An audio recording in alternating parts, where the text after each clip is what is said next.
The Tale of He Who Walks. Prologue. Here in my hands, I hold the diary of a dead man. He and his wife were friends of mine. Their names were Bill and Helen Mason. The words he has written down tell a tale almost too fantastic to believe. This is what was found written in the diary. The entries end on the day the man was found dead. March 3rd, 1938, Chicago, Illinois. Today, Helen and I came across one of those delightful old Southern mansions. We decided to stop and take a look around the place. Helen was wanted to take some pictures, although there was nobody home. We felt that no one would mind us taking a look around the place. We both felt it was a shame that the owners let the place get so dilapidated and run down. It had probably been beautiful in its day. After taking some shots of the house from the front and the side, I noticed a strange building at the back of the house. So we walked back there to take a look. The grounds at the back were more shabby than the front. The building at the back didn't seem so run down. In fact, it was in remarkably good condition. It looked like it had been built a lot later than the house was. I estimated it to be no more than 20 years old. It didn't have any windows and was made of stone. Gray stone. Helen noticed that the padlock on the door was broken. Our curiosity got the better of us, and we decided to take a look inside. The massive heavy iron doors swung open reluctantly. We stepped inside.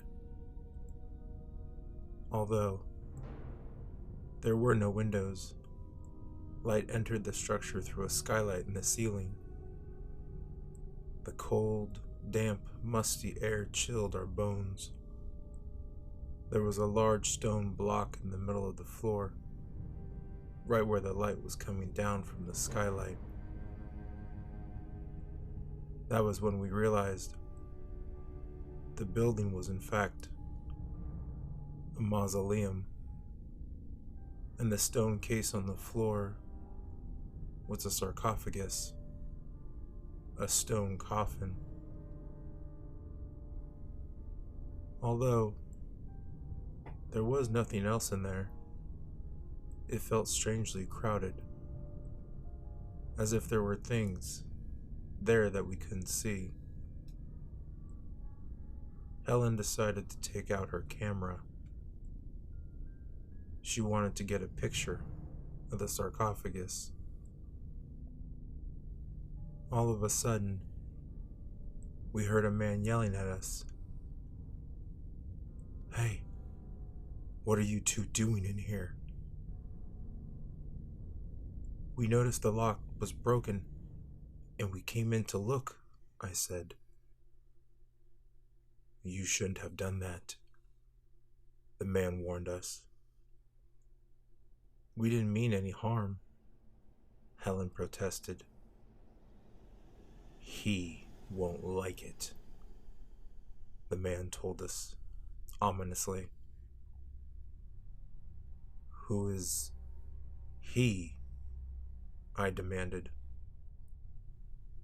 "The thing that sleeps in that stone coffin," the man replied.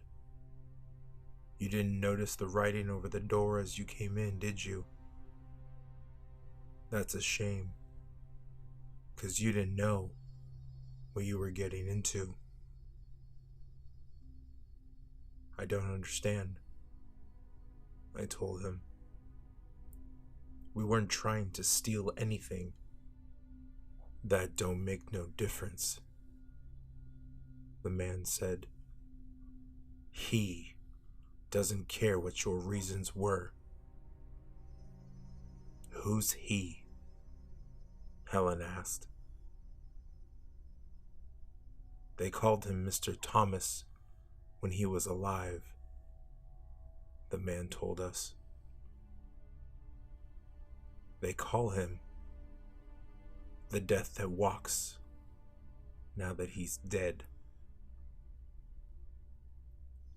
People around here seen him at night. He's dead, but they see him walking. I know, 'cause I seen him myself. Helen rolled her eyes. I think we'd better go, Bill, she said to me.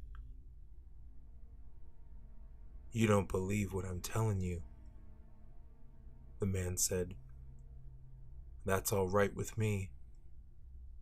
I don't care what you believe, but you listen to what I'm saying now.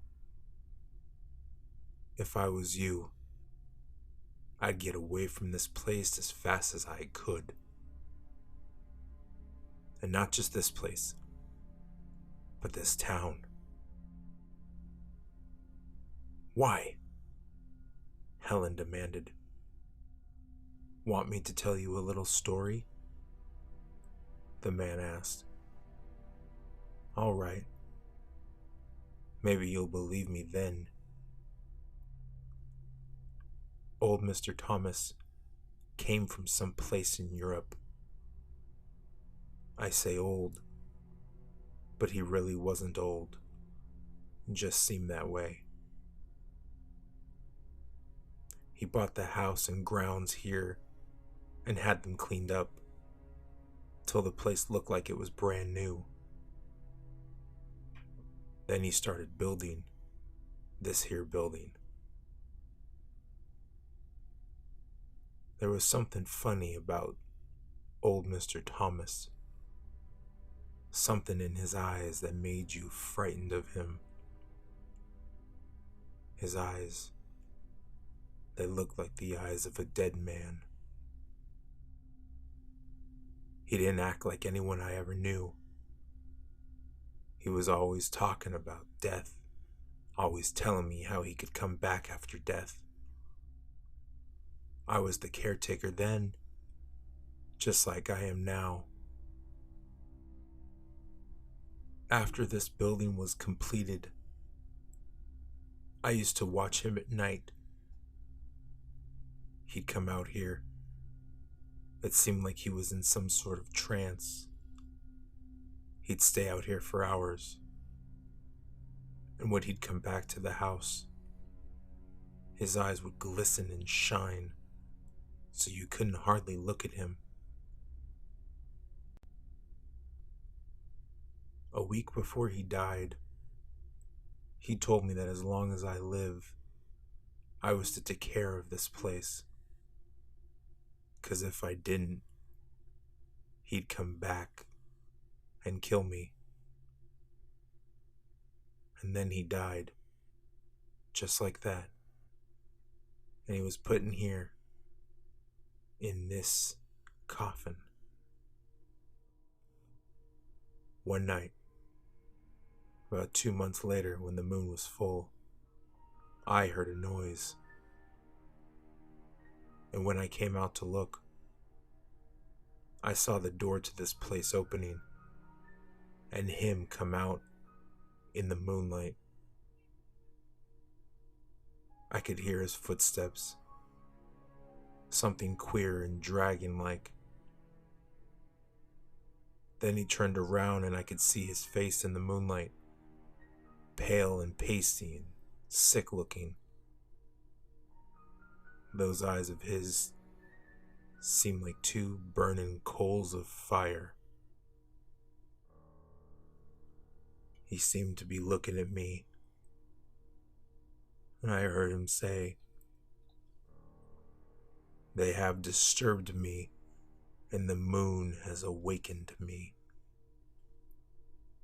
I shall follow them." That's what he said. I heard him just as plain as you're hearing me. And then he vanished into the night. Towards morning, I heard his footsteps again. I heard that big iron door closing, and I knew he was back.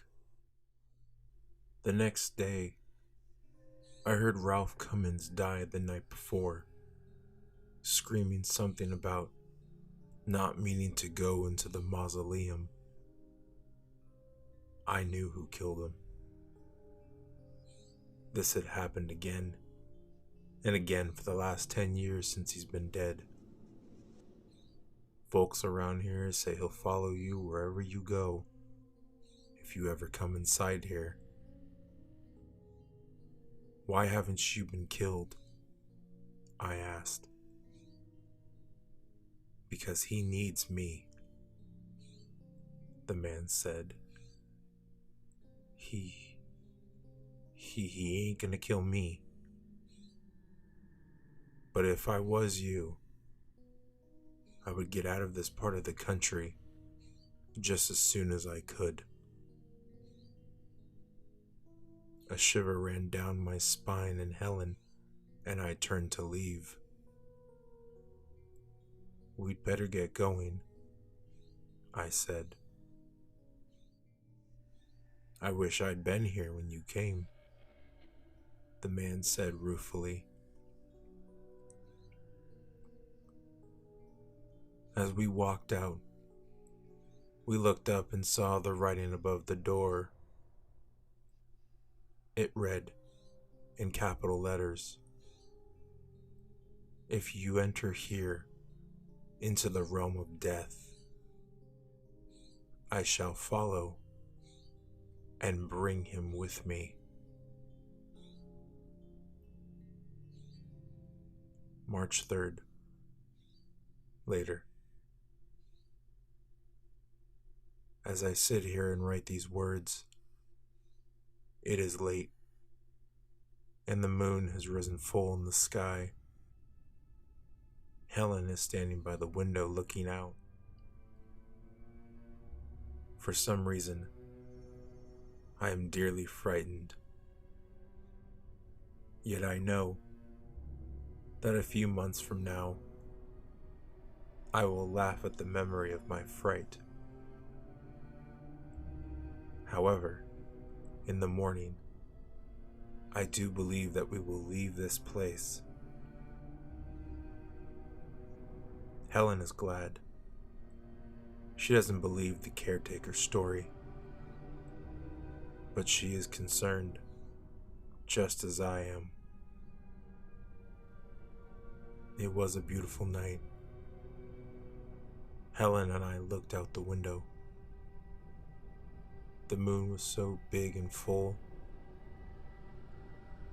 And all of a sudden, we noticed a man standing on the street below. He was looking straight up at us and pointing. His face was pale and pasty looking, and his eyes were like two bright coals of fire. March 3rd. Still later. The man down in the street, whoever he was, left after about 10 minutes. He gave us quite a fright. If I had felt any doubts as to whether we should leave this place, they've all been dispelled now. I don't know what to believe. Helen has just gone to bed. I think I'll do the same.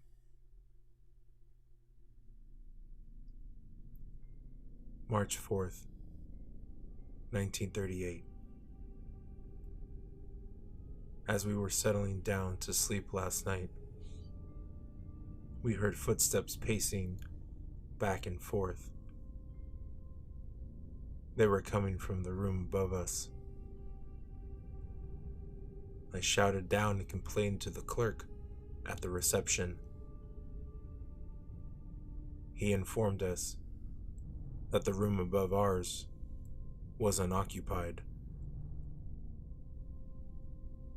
A short time afterwards, we left the hotel. We immediately got into our car and drove all night and all day. We were stopping now in a motel almost 1,000 miles away. It's reassuring to know that he can't possibly follow us. I'm very tired. I will go to bed and get an early start to the next morning. March 5th, 1938. Last night was not very comforting either. We heard the same footsteps outside our room, and Helen let out a scream. She claimed she saw the man's face outside the window. Well, this morning when I went to go pay the bill, the motel owner said that a strange, pasty-faced man had been in earlier and told him to tell me that he would follow me. March 11th, 1938. It's nearly impossible to get any material together that will help me in my work. Everywhere we go, he is there also. March 16th, 1938. This morning, the clerk at the front desk told us that a strange man came in and left a message for us. He said it was okay for us to go on ahead because he was going to follow us. March 22nd, 1938. He left a message with the lady at the desk, telling us that he would be in touch. April 7th, 1938. He left another message at the desk. The manager had the nerve to ask me if he was a friend of ours. April 18th, 1938. Another night without any sleep. More footsteps from the hall outside. April 29th, 1938. When we went to check out this morning, I asked the clerk if there were any messages. He said a strange man in a white suit came by and left a message saying he would follow us. May 15th, 1938. I don't know what to do anymore. We can't stop for the night without him showing up. The only sleep we get anymore is in the car while on the road. May 30th, 1938. Helen and I argued again today. Since we've been on the run, that seems to be all we ever do. She wanted to go home. I fear that if we go home, he will stalk us there too. She felt it was the only place left to turn. I didn't know what to say, so we left for home. June 23rd, 1938. We arrived home this evening. I called my friend Gary as soon as we got home. He said he'd be out within the hour to see us. June 24th, 1938. Gary wasn't able to help us in any way. I didn't really expect anything. I was hoping he would be able to offer some suggestions as to what to do. However, last night was the first night in months that we haven't been aware of his presence. So maybe, just maybe, Helen was right. Perhaps he won't follow us here. July 3rd, 1938. We have not seen nor heard anything unusual since we first came home. I feel like a man who's been given a new lease on life. July 10th, 1938. Still, nothing. August 19th, 1938. For the past 2 months, a feeling of peace and security has enveloped the house. Helen and I have been able to go around with no sense of danger or dread. But last night, that feeling was shattered. Gary had come over for dinner. It was almost about 10 o'clock. We heard footsteps upstairs. "He's back," I gasped. I asked Gary to come upstairs with me to investigate. Helen decided to stay downstairs and wait anxiously for us to return. We cautiously made our way upstairs. The footsteps sounded like they were coming from the guest's bedroom. Gary and I opened the door and peered inside. It was empty.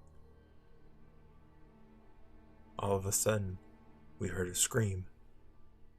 It was Helen. We ran back downstairs and found Helen sitting in an armchair. Her eyes were wide open, and there was this look of unimaginable horror on her face. She was dead.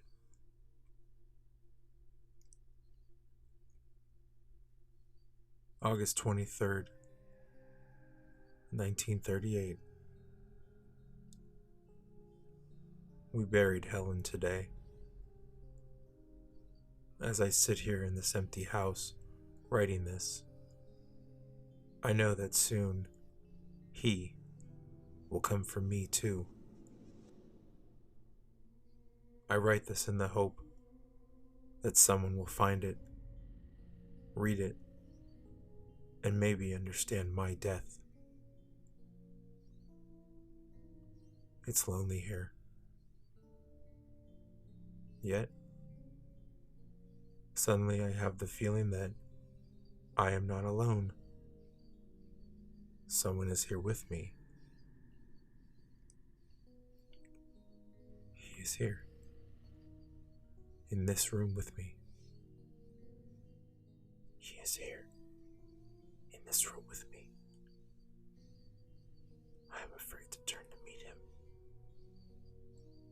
those eyes of his. I can feel them burning into me. Yet I pray that someone reads this. Perhaps it will be him.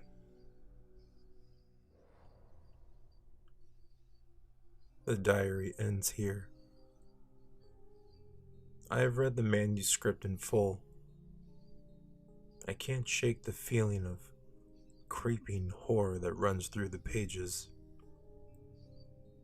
The August 23rd entry was the last he ever made.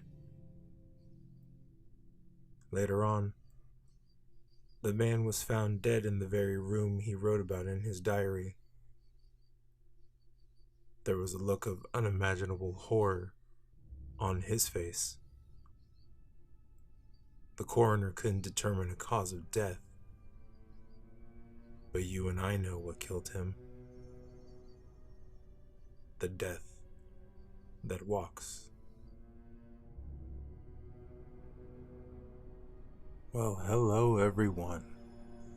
I know that I had posted about a month or so back and said that that was it. Well, it seems I needed to take the summer off and reconfigure things of my life.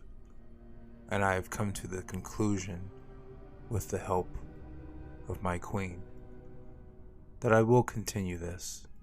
I will continue to tell tales of eerie, creepy, spooky, and the macabre for you, the listeners. Because if there's one thing that I've grown to love the most in the last couple of years that we've shared together, is creeping you guys the heck out. So if you've stuck with us this long, then I thank you. And if you saw the notifications pop up wherever you listen to podcasts with a new episode, I want to make sure that I'm here to be the first one to say that yes, we are back for season 3 of Eerie Tales from the Darkness podcast. Make sure to follow us at Instagram at Tuned In Network and Eerie Tales on Twitter. I do hope that tonight's story has restored your faith in this podcast. And if you are filled with joy that we're back, then make sure to share this podcast with a friend so that they too may enjoy me scaring the crap out of them.